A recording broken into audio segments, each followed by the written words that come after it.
What's up, you beautiful people? Welcome to another video. So, got a comment on a video a couple weeks ago. Can't remember what the video was called, but the video itself was talking about the pursuit of being 1% better every day. Right? This is an idea that James Clear talked about in his book, Atomic Habits, that if you just set the goal of being 1% better every single day, then at the end of the year, you're 365% better, or that's 36 times better in 1 year than you were at the beginning. And this gentleman made a comment, and it's actually a comment that I shared for a really long time. Like when I first read that book, Atomic Habits, I had this same gripe. I had the same complaint. I thought the same exact way. And so I want to share this with you because you might be thinking about it in a very similar way.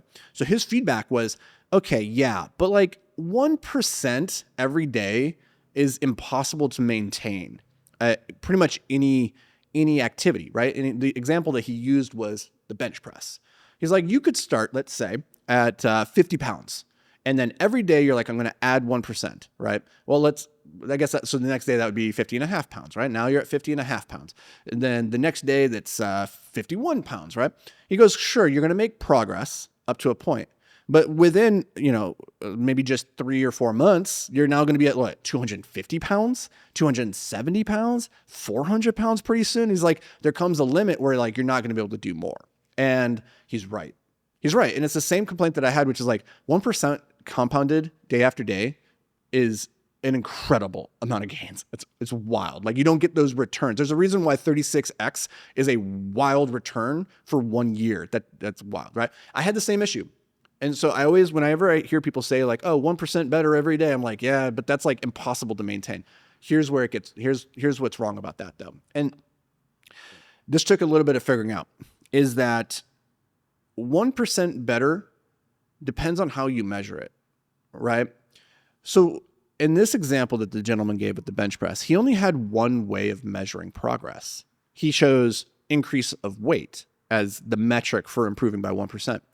But in reality, there are as many ways as you choose to measure progress.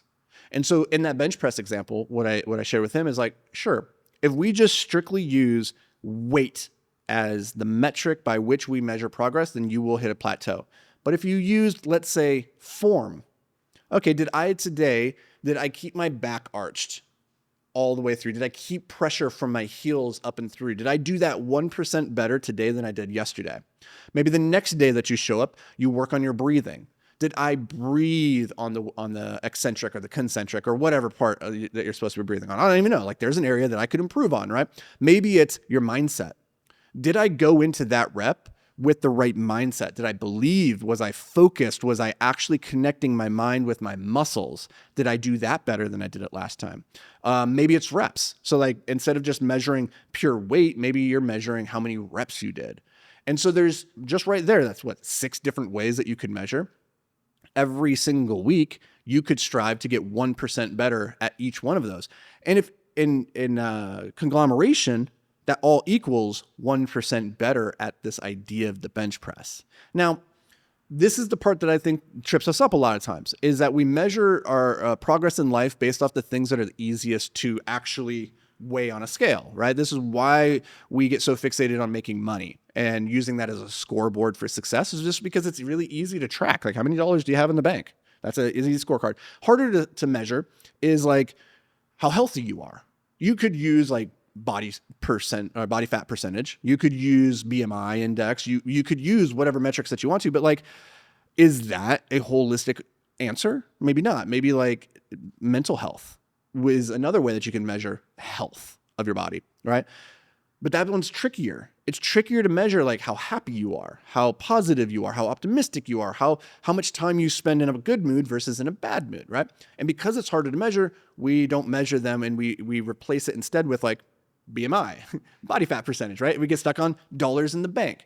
And so the challenge is to figure out what are the different ways that we can measure. And that is the one choice that you can make, which will determine your next 5 years. It's simply how you choose to measure progress. So here's an example. Here's some cool stories. Is that Vince Lombardi, legendary coach of the Green Bay Packers, he would start every season in the same way. He would stand up in front of the team, he'd hold up a football, and he would say, gentlemen, this is a football. It's basic, right? Very simple. John Wooden would do something very simple, very similar. He was a legendary basketball coach, I think at UCLA. I might be wrong about that. If you guys are a basketball nerd, let me know down in the comments. But he would start every season with teaching his team how to tie their shoes properly.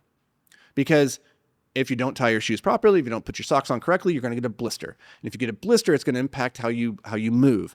And if you get enough blisters, then it's going to impact how hard you can practice, right? So he recognized from the ground up, we're going to measure success not based off of if we win the championship, not based off of how many points I put on the board, but in all the different ways. Did I tie my shoes properly? Did I put my socks on correctly? Did I dribble the ball well? Did I get to my spots? Did I make the shots did I take the shots I was supposed to, regardless of whether or not they went in, right? Having more ways to measure progress and success is the simple choice that will determine your next 5 years. And it will make the whole journey a whole lot more enjoyable, because the more ways you have to measure success and failure, the more ways you have to win.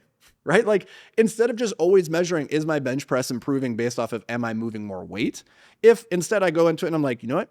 Today was a really good session because I stayed locked in mentally. Like, as I was moving that weight, I could feel all of the right muscles engaging. That was awesome. Or, hey, I kept my shoulders back. I kept locked in. I didn't expose myself to risk today. Like, all of those can be ways to measure success as well. So that is all I got for you guys. I'll see you in the next video.